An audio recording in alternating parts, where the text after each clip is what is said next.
You guys see my screen? The spreadsheet? Yes. Yes. Okay.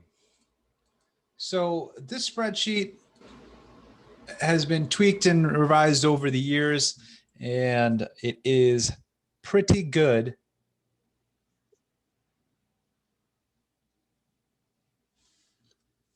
at giving a really detailed estimate of how much money you're going to make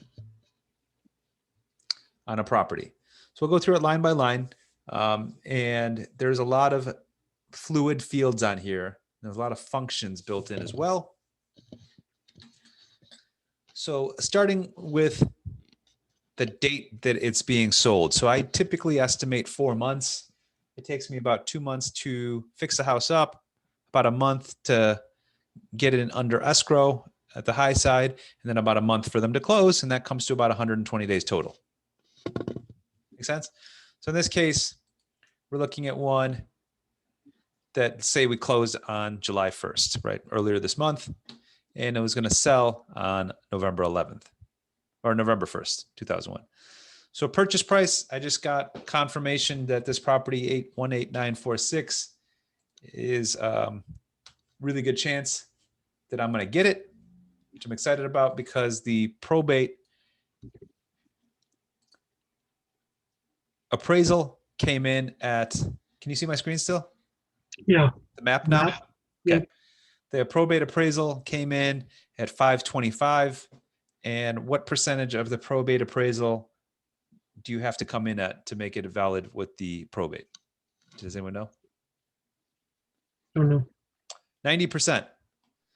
Hmm. So if I was looking to buy it at 480, but the appraisal came in at 525, could I buy it at 480? I think so. I didn't do it. The answer is yes. Yeah. 525, 90% of that, take 10% off. That's 52,500. Subtract 52,000 from 525,000. You're down to about 475 or so. Okay. Right. So 480 works. So I was like, good news. So if you're unfamiliar with probate, you're like, crap, that's $25,000 too much or $50,000 too much. Good news. I'm able to buy for less. Okay. That's the property here. In this little pocket of other houses in the area. Almost all these houses are really nice. Mine is definitely the ugliest on the block, which is perfect. This structure, let's see where I'm at. Where did I looks like it was a windmill. That's the neighbor's house, but this is the back side of my house because I got alley access too. You can see it's got this huge 2-story man shed with garages and car lifts and a media center and band room and a little sketchy balcony. And this is while it was under construction, but it's all done now for the most part. Standing seam metal roof. This thing alone is probably worth $200,000 to $300,000, let alone the house, the structure itself. This isn't the house. The house is pretty nice. The house itself is probably only worth about $700,000, $750,000 fixed up.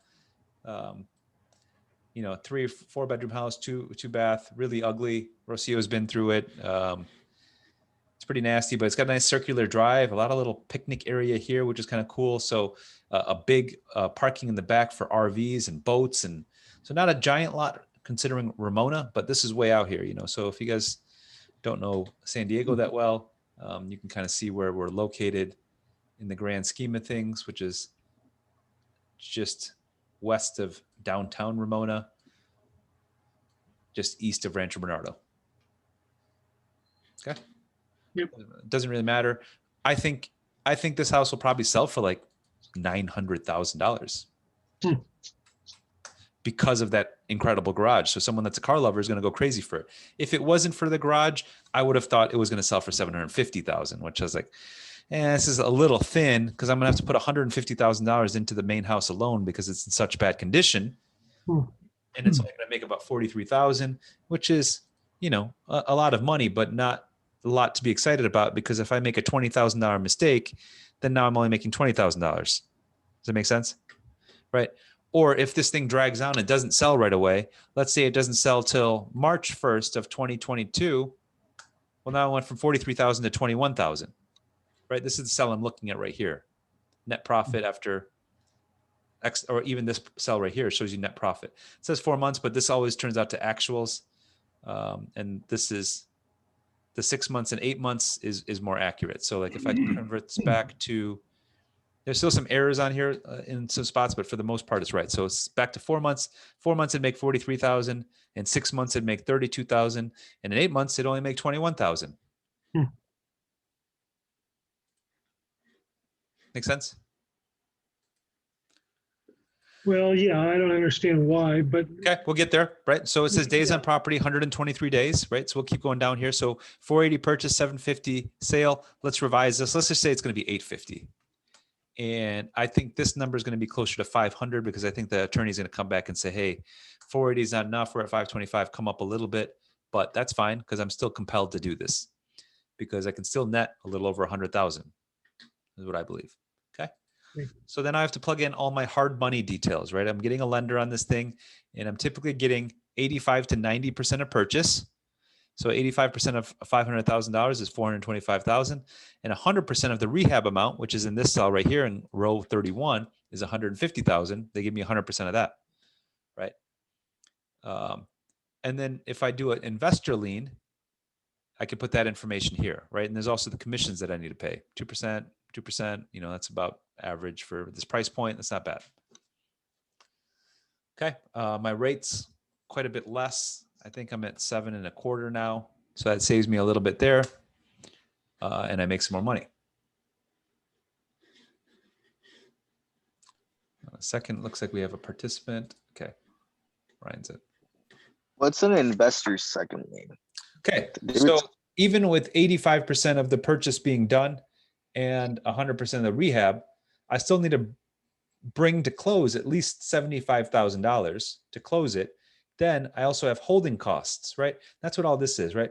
Down payment is $75,000. My loan amount is the 85% plus 100% of the rehab, which is 150. So 425 plus 150 is my loan, which is 575,000, right? That's the total amount I'm paying interest on. Purchase closing costs.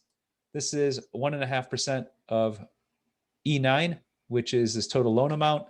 So that could be escrow, title, transfer taxes, et cetera, fees. You might have to spend about $8,000 doing that, right? Got to factor that in there because that's money. Hard money points, 0.75%, 3/4 of a point. And these terms will vary depending on what kind of financing you're getting. But I'm paying, anywhere from a 0.5 point to 3/4 of a point total on my hard money financing. So 0.75 times the loan amount gets me to 5,300, right?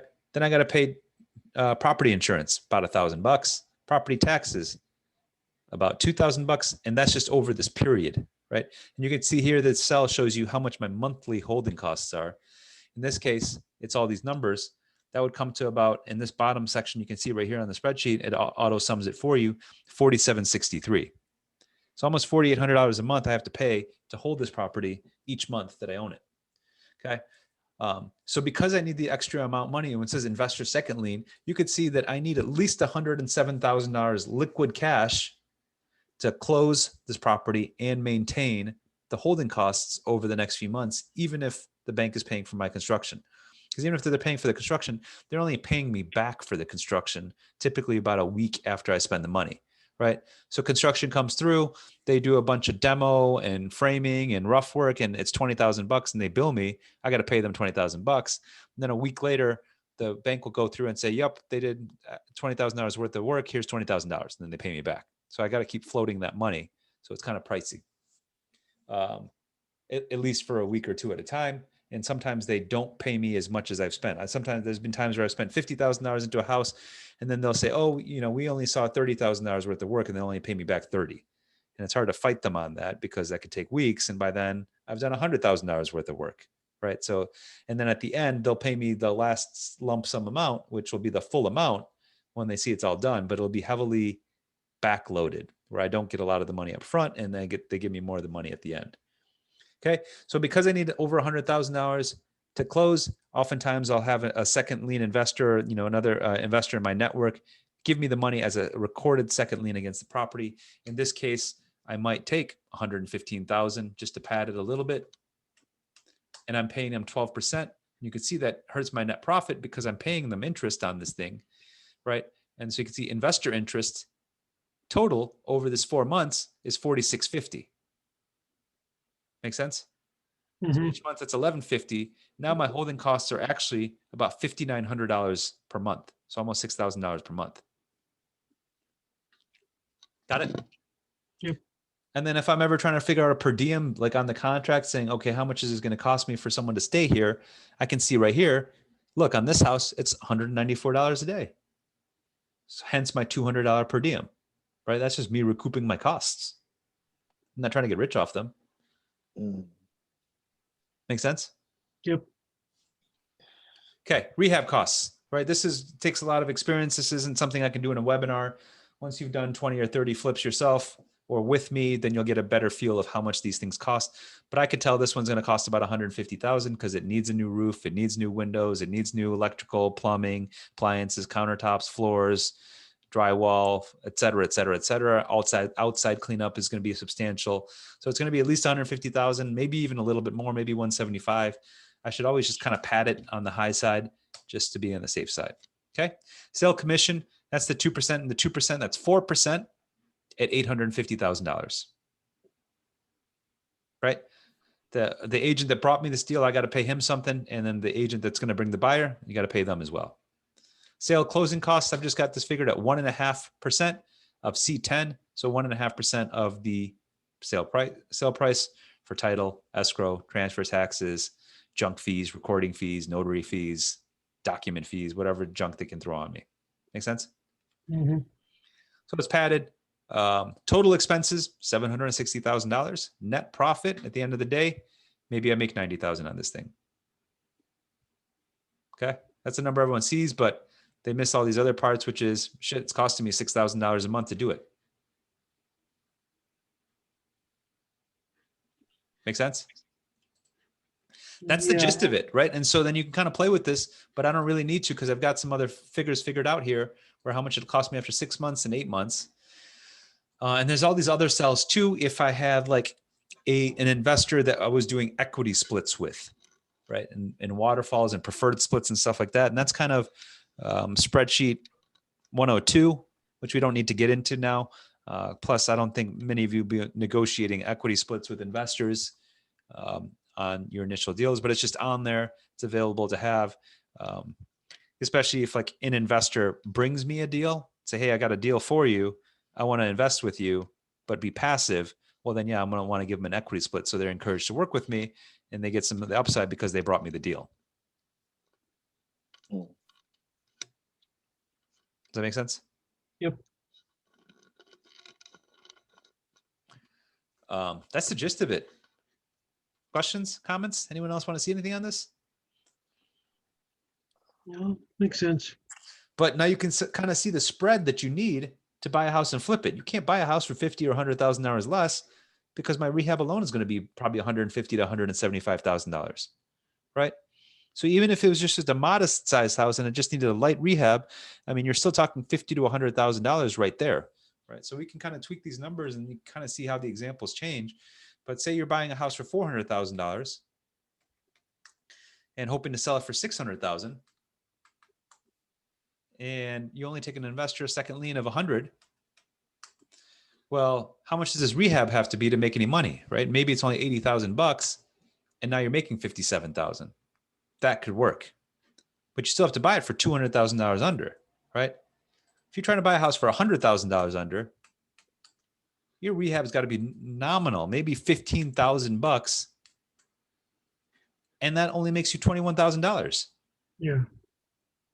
I'd rather just make the commission at that point Mhm. because then I don't have to put out $578,000 to make $21,000. Right? So even if the rehab was zero, I only make $36,800. Maybe that makes a little bit more sense if I was able to flip it right away. Like say I was able to sell it in 45 days. Okay, now I'm making 50. Maybe this makes sense. If I can buy a house for 100,000 less and not do any work to it, then the deal makes sense. But if I got to put some money into it, then it's got to be that much more off the price. Right. So that gives you some general ideas of when you're looking at a house that needs a lot of work. Should it just be 100,000 under ARV?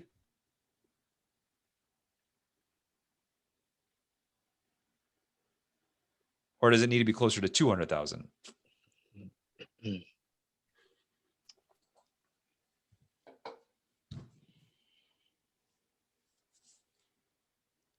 I can't comment on it.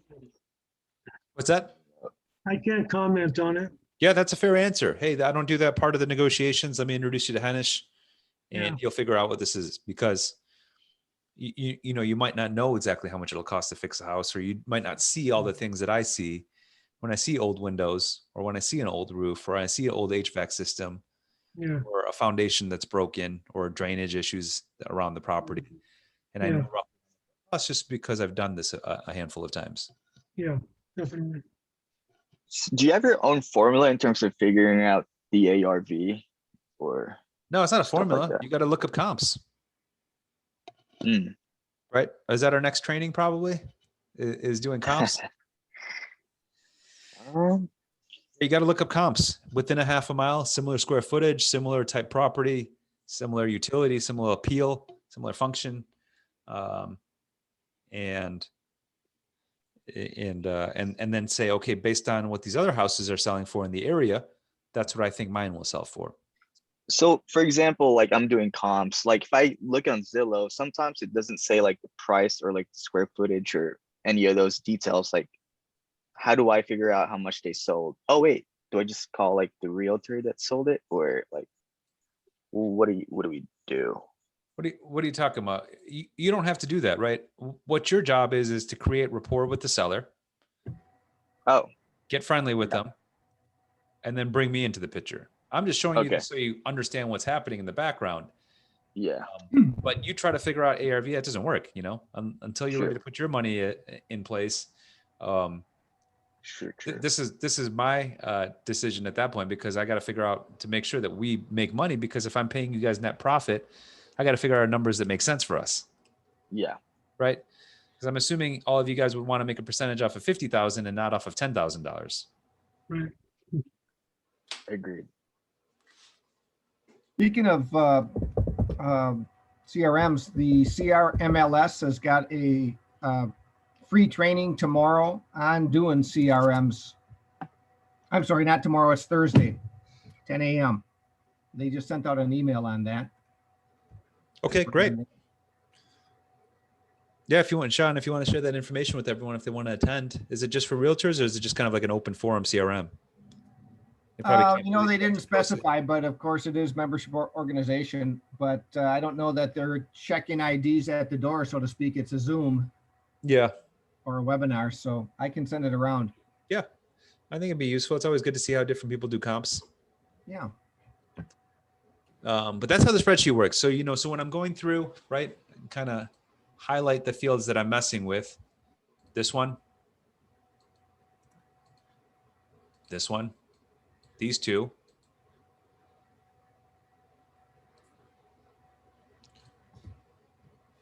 This amount, because I could do less on either of these. I always like to double check these numbers.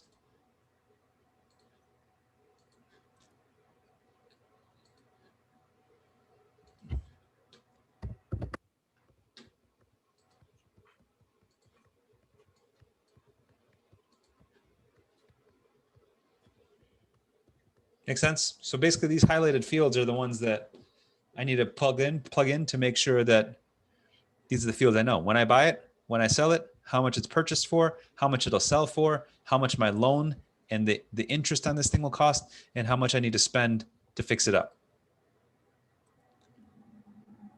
Got it.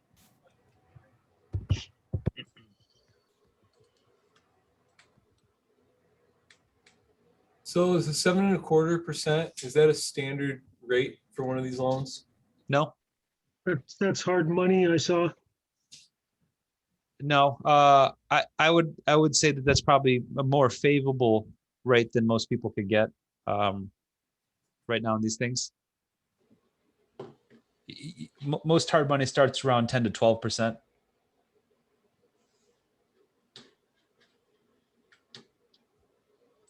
What are you seeing, Ryan?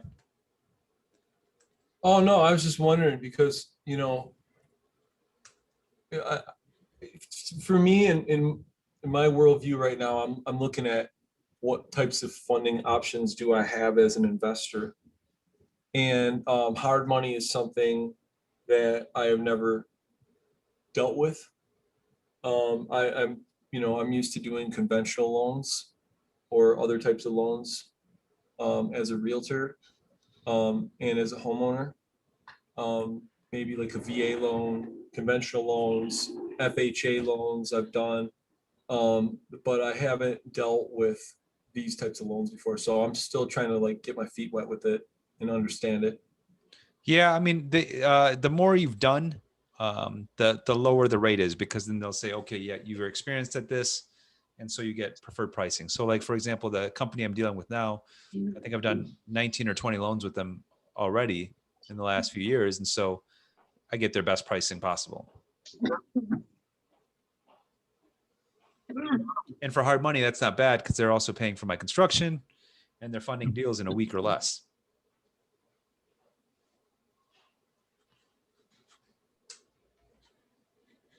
So I'm sorry, I don't mean to get off topic here. Regarding hard money loans, and maybe it's for a different conversation, but so do they look at all the same stuff like a conventional loan would look at? No, Your to income ratio and stuff like that? nope. They just look at the value of the property, and then they check your credit once at the initial onset of the application to see that you've got decent credit at the onset, and then they just look at the value of the property, what you're buying it for, what they believe you could sell it for, and then they'll give you a lower, typically LTV when you're a new person, maybe 70 or 80% at most. For me, they'll give me up to 90% of purchase and 100% of rehab. Okay. So you got to put a lot more skin in the game when you're new to the game. Yeah, that makes sense.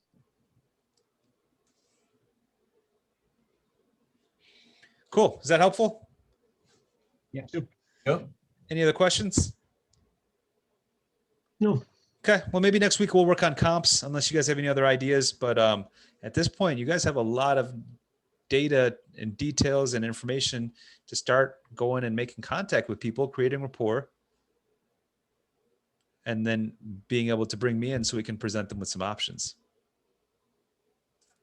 So Henish, are you going to be supplying us with this, or is this just for us to kind of have a big idea about and you're going to hang on to it? I can share it with you. It's no problem. Okay, cool. Cool. So are all these little sections in the spreadsheet that are color coded, do they all operate independently? That's a loaded question. Kind of, but kind of. Okay. There's a lot of functions that reference each other. So for example, you can see like this cell right here, A27, you can see the function that's in here, right? And so it references different cells Right. to be able to work together to come up with your monthly payment. Okay. And it has some functions that are plugged in for interest-only payments based on the terms of that loan, right? Term, 360 months, rate, the loan amount, et cetera, et cetera. I guess what I should ask is, are there cells that I should not touch, or like there are certain cells locked so you can't mess with the formulas? Nope, I don't That's have it. anything locked. This is kind of a professional user only type thing. I would say Gotcha. save a version that I give you. And then if you make modifications, just save those versions and keep one template that you don't have screwed up. And if you want Yeah. to play with anything else, I mean, nothing's too complicated on here. I mean, it's nothing more than, Excel 201 type stuff. Sure. But there are some big functions on here that can get lost and broken. Right. And it'd be useful for you to have the original copy. So if you break something, you can go back and say, what did I break? And I probably will break it, so I'm glad I asked. Thank you. Yeah, save the versions. Save the version. So if and when you break it, you have a version to revert to. Otherwise, no big deal. I'm not going anywhere. I can always send you a new one. Awesome. Cool. All right, guys. Well, let's wrap it up. I'll save this and I'll upload it to a YouTube unlisted account so you guys have access to the videos. Cool. And can Thank review them. Thanks, Anish. All right, guys. Take care. yes. Thank you. Thanks.